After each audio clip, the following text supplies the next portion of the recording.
एक दादा पोता दरी दरिया नदी का पार करके वो जलसा सुनने आया। नदी पार करके, और नदी में किश्ती नहीं थी, इतना पानी था। दादा पोता आया, जलसा सुना। हजरत तकरीर कर रहे थे सितरे औरत के बारे में कि ये घुटने से ऊपर कपड़ा उठाना मर्द के लिए भी हराम है। मर्द के लिए भी, बोलिए, हाँ हराम है। जलसा खत्म हो गया, दादा पोता दुआ किया और फिर नदी पार करना है।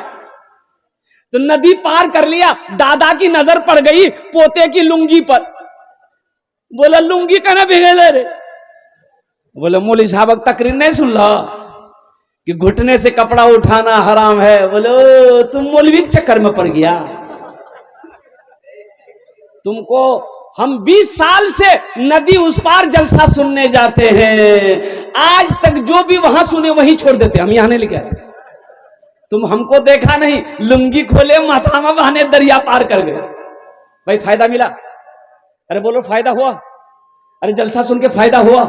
तो मेरे नौजवानों, जो भी दीन की बातें सुनना, उस पर अमल की नीयत जब इंशाल्लाह आप कर लेंगे ना कि इंशाल्लाह हम अमल करेंगे, तो इंशाल्लाह वो बात असर करेगी, वो बात दिलों पे लगेगी। तो इंशाल्लाह हाथ उठा के वादा करो कि इंशाल्लाह हम लोग अमल की नीयत से सुनेंगे इंशाल्लाह। मेरे भाइयों नौजवानों, और कुर्बान जाओ, तूफान नूह के बाद हजरत इब्राहिम अलैहिस्सलाम, हजरत इस्माइल अलैहिस्सलाम को अल्लाह ने हुक्म दिया, मेरे इब्राहिम मेरे घर की तामीर करो। जानते हैं, बाप भी पैगंबर, बेटा भी पैगंबर।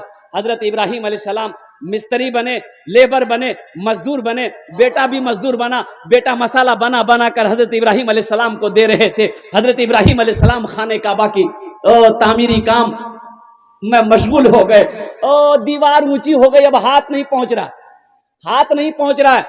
कोई सीढ़ी नहीं है, कुर्सी नहीं है, टेबल नहीं है। अब ये दीवार कैसे बनेगी ऊंची? तो हजरत इब्राहिम अलैहिस्सलाम ने कहा, इस्माइल एक पत्थर उठा के लाना बेटा। एक पत्थर उठा के लाया। हजरत इब्राहिम अलैहिस्सलाम उस पत्थर पे खड़े हो गए। वो पत्थर अब भी मौजूद है, देखेंगे आप लोग? कितने लोग देखेंगे? जरा हाथ उठाइए ना, कितने लोग? 5 लाख टका खर्चा करना पड़ेगा। तो पत्थर यहां थोड़े है, मक्का में ना है वो पत्थर। भाई वो पत्थर अब भी मौजूद है, वो मक्का में है। उस पत्थर को कहते हैं मकाम इब्राहिम। वो पत्थर अब भी मौजूद है। वहां की गवर्नमेंट ने उसको घेराव कर दिया। हम लोग 2012 में हज करने गया था अल्हम्दुलिल्लाह, तो मकाम इब्राहिम के पास 2 रकात नफल पढ़नी पड़ती है। खाने काबा का 7 चक्कर लगाने के बाद मकाम इब्राहिम के पास 2 रकात नफल पढ़िएगा, आपका एक तवाफ मुकम्मल हो जाएगा, एक तवाफ मुकम्मल हो जाएगा। तो हजरत इब्राहिम अलैहिस्सलाम उस पत्थर पर खड़े हुए, खड़े होकर दीवार बना लगे। ये पैगंबर का मोजज़ा है कि आप जैसे ही उस पत्थर पर खड़े हुए, अल्लाह ने उस पत्थर को आपके पांव के नीचे में मोम बना दिया। अल्लाह सुभान अल्लाह। आपके कदम का निशान उस पत्थर पे पड़ गया। अल्लाह को यह अदा बड़ी पसंद आई। सुबह कयामत तक के लिए लोगों के लिए यह निशानी बना दिया कि जो भी यहां से जाएगा, हज करने जो लोग जाएंगे, उस पत्थर अल्हम्दुलिल्लाह उस मकाम इब्राहिम के पास 2 रकात नमाज पढ़ेंगे। तो मौजूद शामिल किराम, हजरत हिजरत का हुक्म हो गया अल्लाह के रसूल को कि मेरे महबूब अब मक्का से मदीना चले जाए, मदीना चले जाए। अल्लाह के रसूल मदीना पहुंचे। सहाबाए कराम धीरे धीरे करके मदीना पहुंच गए। अब भाई मदीना पहुंचे, अब वहां मस्जिद बनानी है, वहां मस्जिद बनानी है। तो मस्जिद तो बनानी है लेकिन जमीन नहीं है। अभी सहाबा तो यहां से मक्का से मदीना गए ही थे, अपनी दौलत मक्का में छोड़ गए थे। हवेली, जो कोठी, जो भी दौलत, सोना चांदी, ये मक्का में छोड़कर खाली हाथ गए थे। काफिर लोग परेशान कर रहा था मक्का में। अब वहां मसला यह है कि मस्जिद बनाना है, तो पैसे रहेंगे तब मस्जिद बनेंगे। भाई मस्जिद बनाने में पैसा चाहिए ना, जमीन नहीं है, जमीन कैसे खरीदी जाएगी? लेकिन मेरे भाइयों जानते हैं, उलमा फरमाते हैं कि एक जमीन खाली थी, परती। अल्लाह के नबी की नजर पड़ी तो आपने फरमाया सहाबियों से कि पता करो ये जमीन किसकी है, पता करो। तो पता किया गया तो पता यह चला कि 2 यतीम बच्चों की जमीन है, जिसका बाप नहीं है, इंतकाल कर गया, चचा है। तो अल्लाह के रसूल ने इरशाद फरमाया, ऐसा करो उन 2 यतीम बच्चों को भी बुलाओ और उसके चचा को भी बुलाओ। आए, सलाम करके बैठ गया। तो अल्लाह के रसूल ने पूछा कि ये जमीन तुम्हारी है? कहा कि या रसूलल्लाह मेरी है। कहा कि बेचोगे? तो जमीन वाले ने कहा कि आप इस जमीन का क्या करेंगे? तो अल्लाह के नबी ने इरशाद फरमाया, हम इस जमीन पर अल्लाह का घर बनाएंगे। सुभान अल्लाह, बोले दमाशा। हम इस जमीन पर मस्जिद बनाएंगे, इस जमीन पर अल्लाह का घर बनाएंगे। कुर्बान जाओ। वो जमीन वाला कहने लगा, या रसूल अल्लाह, फिर पैसा लेके मैं क्या करूंगा? जब इस जमीन पर आप मस्जिद बनाएंगे तो फिर पैसा लेके मैं क्या करूंगा? पैसा खर्च हो जाएंगे। दिरहमो दीनार लेके मैं क्या करूंगा? सोने चांदी लेके मैं क्या करूंगा? अल्लाह के रसूल ने इरशाद फरमाया, नहीं, फ्री के जमीन में हम मस्जिद नहीं बनाएंगे, कुछ कीमत लेनी होगी। ये कीमत तय हुई, ये कीमत तय हुई। मजमे में से एक सहाबी खड़े हुए कि या रसूल अल्लाह, मस्जिद नबवी की जमीन की जो कीमत तय हुई है, मैं उस जमीन की कीमत अकेले अदा करूंगा। सुभान अल्लाह, बोला तमाशा।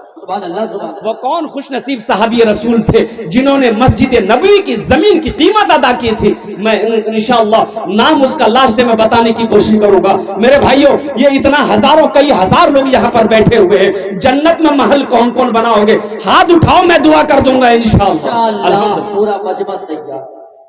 जन्नत में महल, ये मेरी बात नहीं है, एक बात याद रखना, ये मेरी बात नहीं है, अल्लाह के रसूल की बात है। अल्लाह के रसूल सल्लल्लाहु अलैहि वसल्लम इरशाद फरमाते हैं, मन बना लिल्लाहि मस्जिदन बनल्लाहु लहू बैतन फिल जन्नह। जिसने दुनिया में अल्लाह का घर बनाया, अल्लाह उसके लिए जन्नत में आलीशान महल बनाए। सुभान अल्लाह, सुभान अल्लाह। और मेरा अल्लाह का वादा क्या है?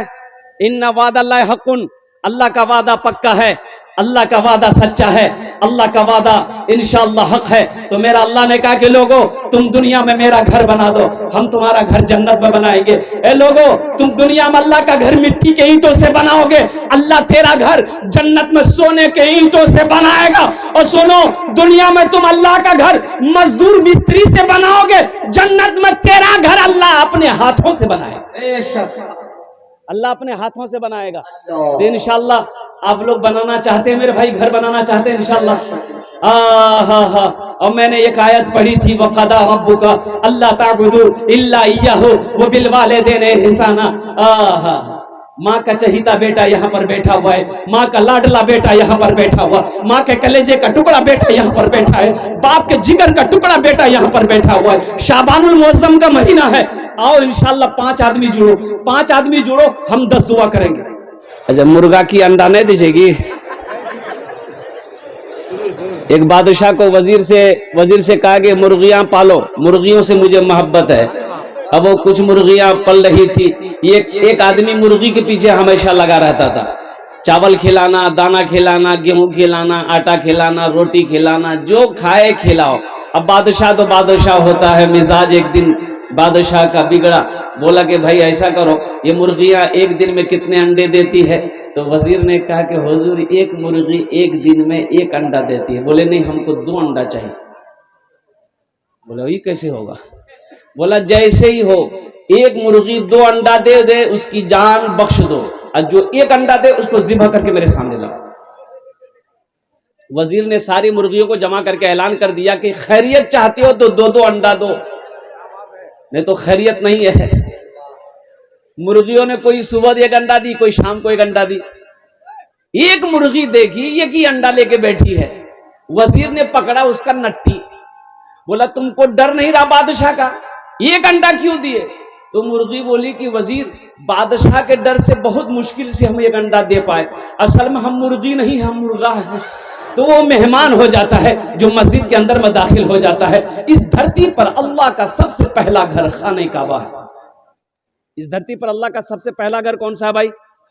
खाने काबा कहाँ है? मक्का का पहला नाम क्या है? बक्का। मक्का का पहला नाम क्या है? बोलो बक्का। क्या नाम है? भक्का। ये बोलता भक्का, भक्का नहीं, वो खाने वाला भक्का नहीं, बक्का। इन्ना अव्वला बैतियों उदिया लिन्ना से लल्लज़ी बेबक्कता मुबारकों वो हुदल लिल आलमीन। अल्लाह का कुरान कहता है, हजरत आदम अलैहिस्सलाम जन्नत से तशरीफ लाए, अल्लाह ने हुक्म दिया मेरा आदम मेरा घर बनाओ। ठीक खाने काबा के सामने पहले आसमान में भी अल्लाह का ये घर है, जिस घर का नाम है बैतुल मामूर। सुभान अल्लाह, बोला तमाशा। उस घर का नाम है बैतुल मामूर। उस घर का भी तवाफ करते हैं। कौन करते हैं? अल्लाह के मासूम फरिश्ते उस घर का तवाफ करते हैं। और खाने काबा का तवाफ तो अल्लाह के बंदे करते हैं, अल्लाह के फरिश्ते भी करते हैं, मलाइका भी करते हैं।